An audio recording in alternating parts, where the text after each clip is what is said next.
Bienvenue dans la version française de 2050 Investors, le podcast qui décrypte les tendances de l'économie et du marché pour relever les défis de demain.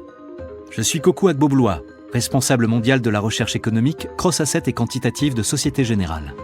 Dans chaque épisode de 2050 Investors, je mène l'enquête sur une grande tendance qui impacte l'économie, la planète, les marchés et vous.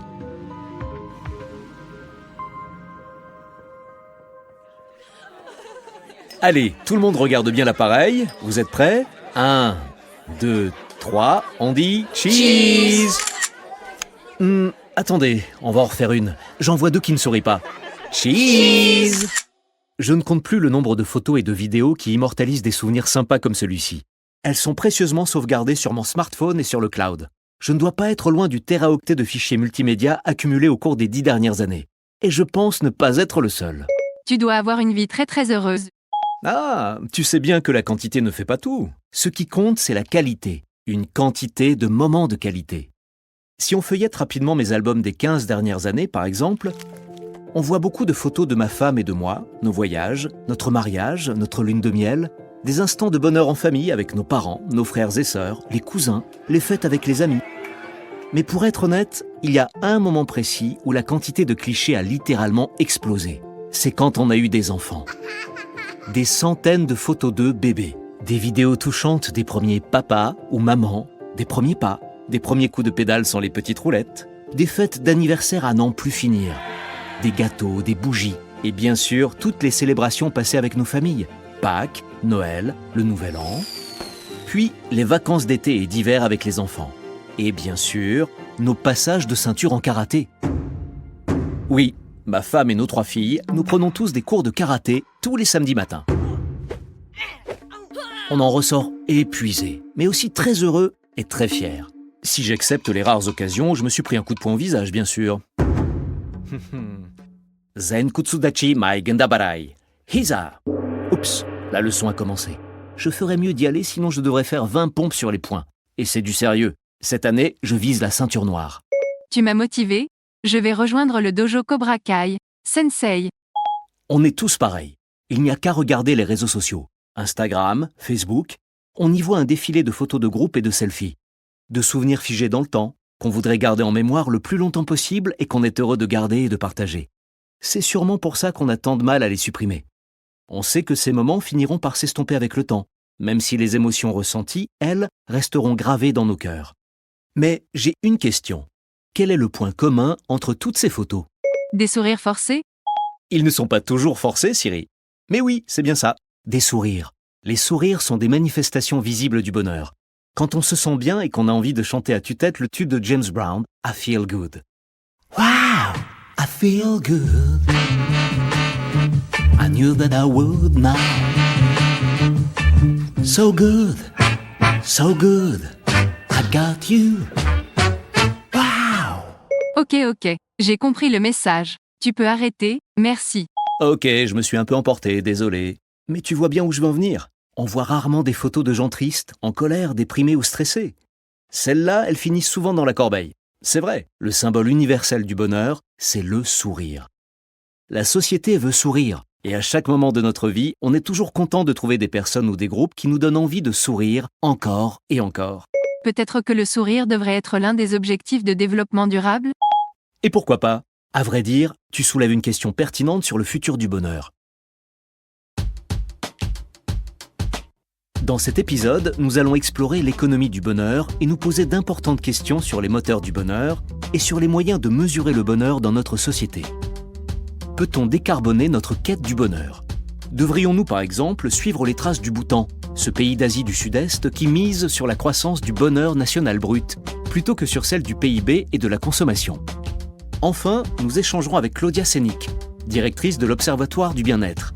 Nous discuterons avec elle pour savoir pourquoi nous plaçons le bonheur de notre génération avant celui des générations futures. Démarrons notre enquête. Mais la première question à se poser, c'est celle de la définition du bonheur. C'est quoi au juste le bonheur, le vrai ? Clairement, le concept est subjectif. Il varie d'une culture à l'autre et l'idée même de bonheur a beaucoup évolué au fil des siècles. Alors, est-il possible de définir cette notion et de la quantifier à l'échelle individuelle ou collective ? On pourrait quantifier le bonheur en comptant le nombre d'amis sur Facebook, le nombre de photos prises pendant toutes ces vacances trop carbonées, ou le nombre de likes sous les publications sur les réseaux. Siri, tu me connais trop bien. On pourrait peut-être mesurer notre bonheur au nombre d'heures qu'on passe ensemble pour faire ce podcast? Arrête, tu vas me faire sourire. En tout cas, dans un article écrit pour Very Well Mind, une publication sur la santé mentale, l'autrice Kendra Cherry nous donne la définition suivante. En psychologie, le bonheur est un état de bien-être émotionnel éprouvé par une personne. Cet état peut être limité dans le temps, car associé à un événement heureux précis, ou être plus durable, si l'on dresse un bilan positif de sa vie et de ses réalisations en général. Il s'agit alors d'un bien-être subjectif. Le bonheur se distingue des émotions négatives, telles que la tristesse, la peur et la colère, mais aussi d'autres émotions positives, telles que l'affection, l'excitation et l'intérêt. Cette émotion coexiste souvent avec une expression faciale spécifique, le sourire. Et oui, il existe tout un champ de recherche dédié à la compréhension de ce bien-être subjectif. Sans surprise, les gens heureux ont tendance à éprouver plus fréquemment des émotions positives, et plus rarement des émotions négatives que les autres.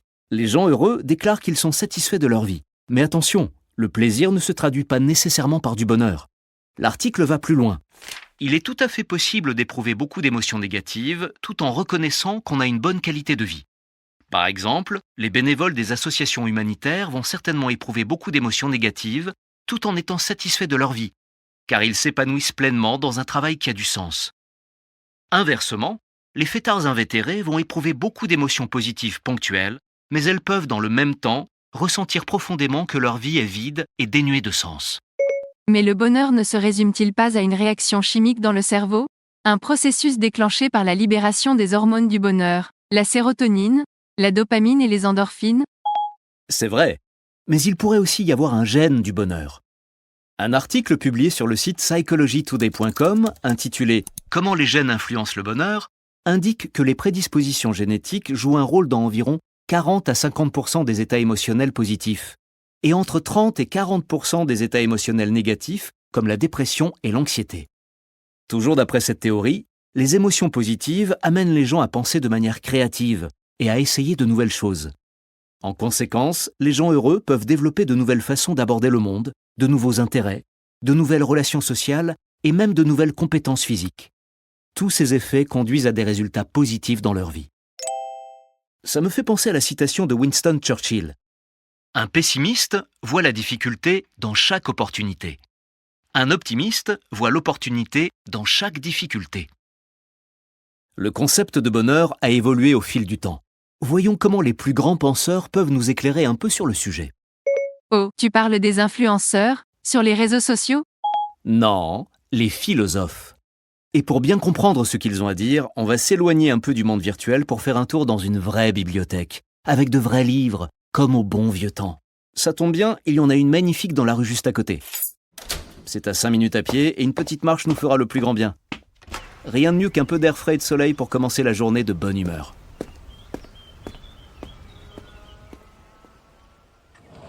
Ça y est, nous sommes déjà arrivés à la célèbre British Library, avec sa collection riche de plus de 150 millions d'ouvrages. On va commencer par le commencement. La Grèce antique au IVe siècle avant notre ère. Tout d'abord, Platon. Pour lui, être heureux consiste à s'affranchir des changements matériels. Une société peut atteindre le bonheur si ses citoyens se comportent de manière juste entre eux et qu'ils mènent une vie vertueuse. Acheter toujours plus de biens matériels n'est donc pas la clé du bonheur durable. Antisthène, le fondateur du cynisme, prenait une vie ascétique, dictée par une vertu irréprochable. Traduction, suivre une autodiscipline sévère et s'abstenir de toute forme de petits plaisirs. Pour mener une vie vertueuse et donc heureuse, il faut rejeter toute notion de bonheur impliquant l'argent, le pouvoir et la renommée.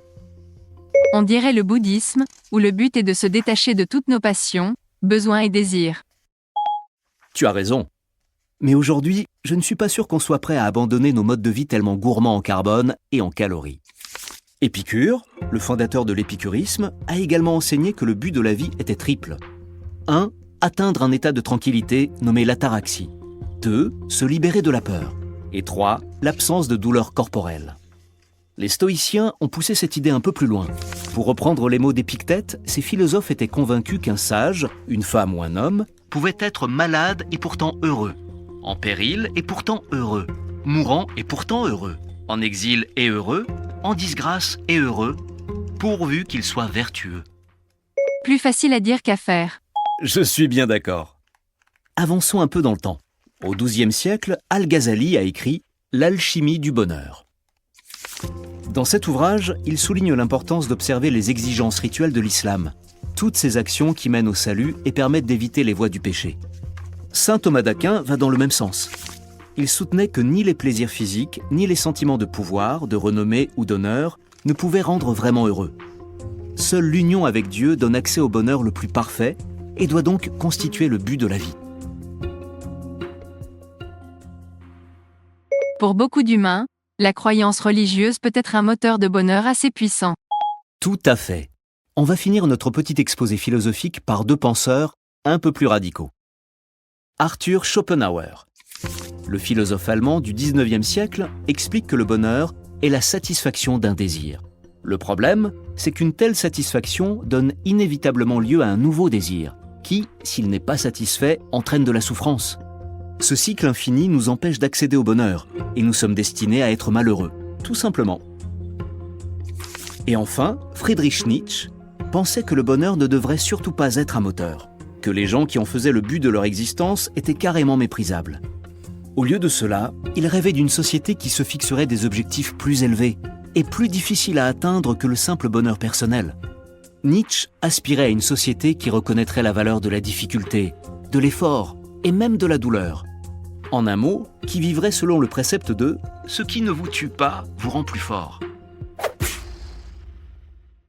Je vois le concept « no pain, no gain » et donc pas de bonheur. Mais tous ces philosophes étaient-ils heureux ? Ça, c'est une excellente question. On ne peut pas non plus être tout le temps heureux en permanence. Sauf si vous êtes sous morphine en continu, ou que vous êtes au paradis. En passant, c'est cette idée qui est à l'origine de l'expression « heureux jusqu'à la fin des temps » pour clore les contes de fées et les histoires pour enfants. Mais en tout cas, on retrouve un point commun dans toutes ces sages réflexions millénaires. Tous ces philosophes s'accordent depuis 3000 ans sur une chose, c'est que l'argent ne fait pas le bonheur. Mais est-ce que c'est encore vrai aujourd'hui ? D'après le site Britannica.com, en cherchant à identifier des marqueurs de bonheur, les psychologues sont arrivés à des conclusions plutôt surprenantes. Par exemple, on a tendance à croire que l'argent est un facteur de bonheur. C'est pour ça qu'on travaille dur pour augmenter notre salaire et qu'on rêve tous de gagner au loto. Mais en fait, les études montrent que le niveau de revenu n'est pas fortement corrélé avec le bonheur. C'est ce que confirme Dan Abron, professeur de philosophie à l'Université de Saint-Louis, dans un article pour la Standard Encyclopedia of Philosophy. Il explique que certes, les riches sont globalement plus heureux que les pauvres, mais que la différence n'est pas si importante. Le rappeur américain 50 Cent a peut-être intérêt à repenser son fameux « Get rich or die trying ».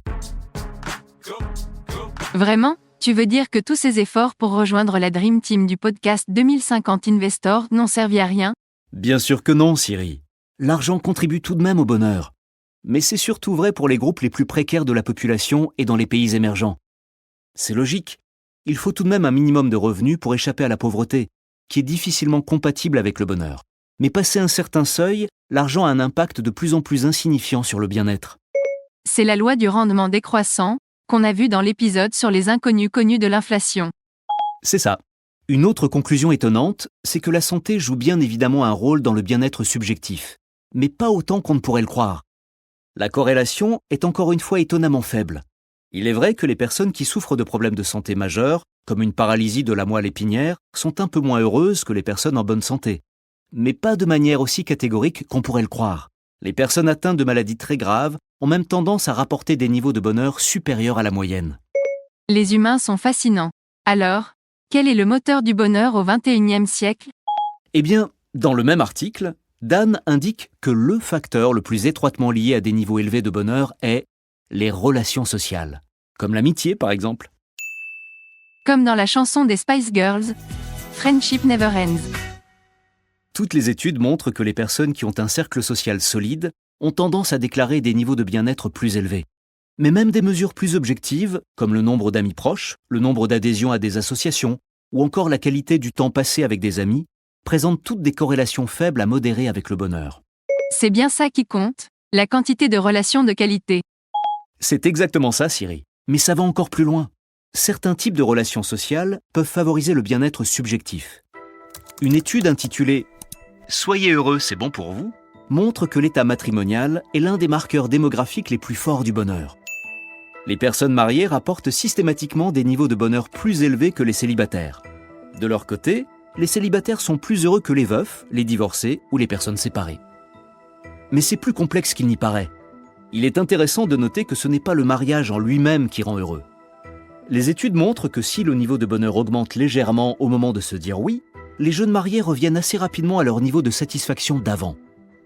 Les différences entre les personnes mariées et non mariées sont principalement dues aux effets négatifs durables du divorce et du veuvage, mais aussi aux effets d'une sélection sociale, qui pourrait prédisposer les personnes heureuses à se marier. Tout ça pour dire que les bienfaits du mariage sur le bonheur ne sont pas si évidents. Et il y a un autre paramètre qui vient complexifier les choses. Le bonheur change avec le temps. Un article intéressant du site thehealthy.com évoque une étude menée par des chercheurs de la London School of Economics and Political Science. 23 000 volontaires allemands, âgés de 17 à 85 ans, y ont évalué leur satisfaction à l'égard de leur vie. Les conclusions montrent que nous sommes plus heureux à 2 moments de notre vie. Le premier pic de bonheur se situe autour de 23 ans et le second à 69 ans. Quand on y pense, c'est tout à fait logique. Au début de la vingtaine, on déborde d'énergie. On est enthousiaste, l'avenir nous tend les bras. Une nouvelle carrière, de nouveaux endroits à découvrir, de nouvelles personnes à rencontrer.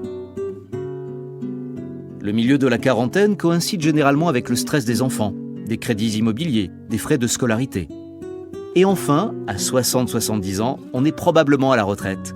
On a enfin le temps de profiter de la vie, de nos petits-enfants, pourvu bien sûr qu'on ait la chance d'être en bonne santé. Le bonheur a donc tendance à suivre une courbe en forme de U au cours de notre vie. Les 2 pics se situent aux 2 extrêmes de la tranche d'âge de l'étude, et le creux à l'âge moyen des participants. D'accord. C'est à se demander s'il y a encore des gens heureux sur cette planète. Ça tombe bien que tu poses cette question. Il existe un rapport mondial sur le bonheur qui cherche à déterminer quels sont les pays les plus heureux du monde. Ces auteurs se basent sur les données de sondages Gallup menés dans 149 pays. Ils évaluent des critères comme le PIB, le soutien social, l'espérance de vie en bonne santé, la liberté de faire ses propres choix de vie, la générosité de la population en général et les perceptions des niveaux de corruption interne et externe.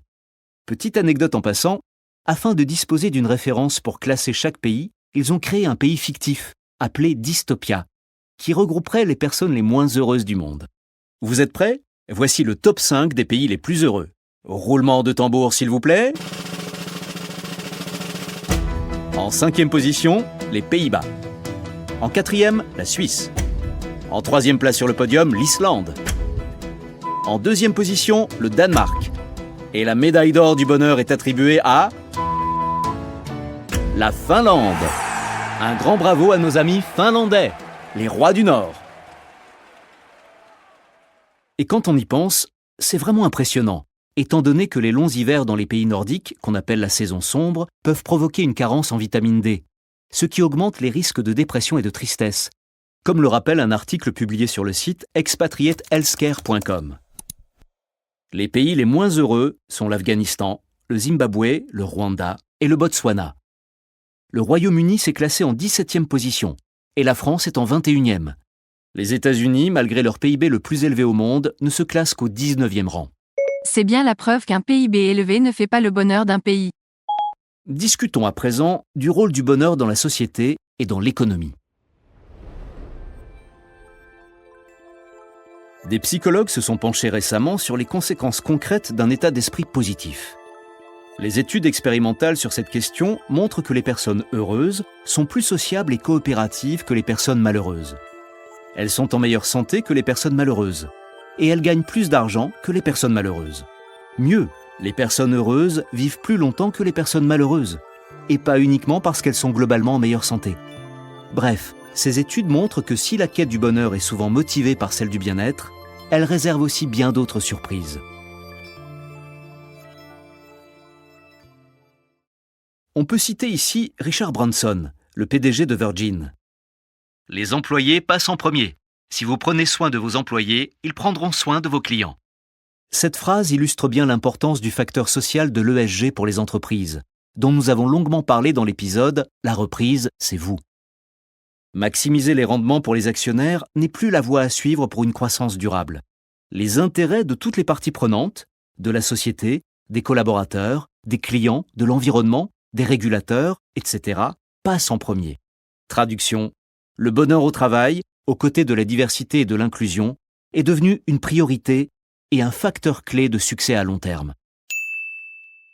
Le professeur d'économie et humanité à l'université de Princeton, Mark Fleurbaix, a déclaré: Je pense que ces résultats doivent être examinés avec attention.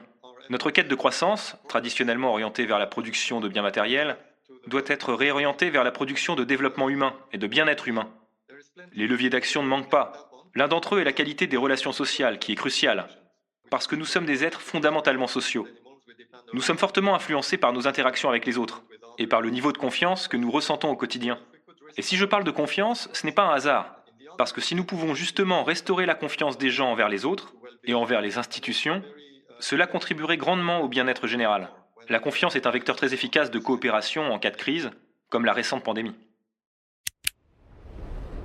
Pour continuer notre enquête, penchons-nous sur l'indice de bonheur national brut mis en place au Bhoutan. L'initiative sur la pauvreté et le développement humain de l'université d'Oxford attribue l'origine du concept de bonheur national brut au 4e roi du Bhoutan. Ce dernier a déclaré en 1972 que le bonheur national brut, BNB, est plus important que le produit intérieur brut, PIB. Depuis cette date, l'idée du bonheur national brut, BNB, a influencé la politique économique et sociale du Bhoutan et inspiré des pays dans le monde entier. En créant l'indice de bonheur national brut, le Bhoutan a mis en place un indicateur qui mesure le bien-être de sa population. Il sert de base concrète à l'élaboration des politiques et incite le gouvernement, les ONG et les entreprises du Bhoutan à augmenter le BNB. Mais laissons la parole à Jigme Thinley, le Premier ministre démocratiquement élu du Bhoutan. En 2014, il expliquait la nécessité de mener une transition mondiale vers le BNB à l'occasion d'un TED Talk sur la quête du bonheur. Le modèle orienté vers le PIB n'a pas fonctionné. Et cela, je pense notamment à toutes ces crises financières, nous a montré le caractère illusoire du monde que nous pensions avoir construit, auquel nous aspirions. Il a été révélé par les crises financières, au cours desquelles nous avons vu nos économies de toute une vie, nos actions, nos maisons, nos emplois disparaître du jour au lendemain. Cela nous a fait réaliser que ce système est fondamentalement défaillant. Pour citer Socrate, « Le secret du bonheur, voyez-vous, n'est pas trouvé dans la recherche du plus, mais en développant sa capacité à jouir de moins. » L'indice BNB intègre des critères socio-économiques classiques, tels que le niveau de vie, la santé et l'éducation, mais aussi des aspects plus spécifiques à la culture et au bien-être psychologique. Plutôt qu'un classement psychologique subjectif du seul bonheur, il s'agit d'un reflet complet du bien-être général de la population bhoutanaise. Donc le principe du BNB, c'est de rendre le bonheur aux gens malheureux. Oui. Et sur cette belle pensée, on va parler un peu de l'avenir du bonheur, et en particulier de la tension entre les générations actuelles et futures à l'aune du dérèglement climatique. Pour nous aider à approfondir ce sujet, j'ai l'honneur de recevoir Claudia Sénic, professeure à l'Université de la Sorbonne et à l'École d'économie de Paris. Elle est également directrice de l'Observatoire du bien-être au CEPREMAP, le Centre pour la recherche économique et ses applications, et membre du Conseil d'analyse économique de la Première ministre française, Elisabeth Borne. Claudia a beaucoup à dire sur la façon dont nous devrions repenser le rôle du bonheur, sur l'impact des inégalités sur le bonheur, et enfin, elle répond à la question existentielle: pourquoi les Français sont-ils si râleurs ? Rendez-vous dans la deuxième partie de cet épisode pour découvrir l'intégralité de l'interview et la conclusion de notre enquête. Bonjour Claudia. Bonjour.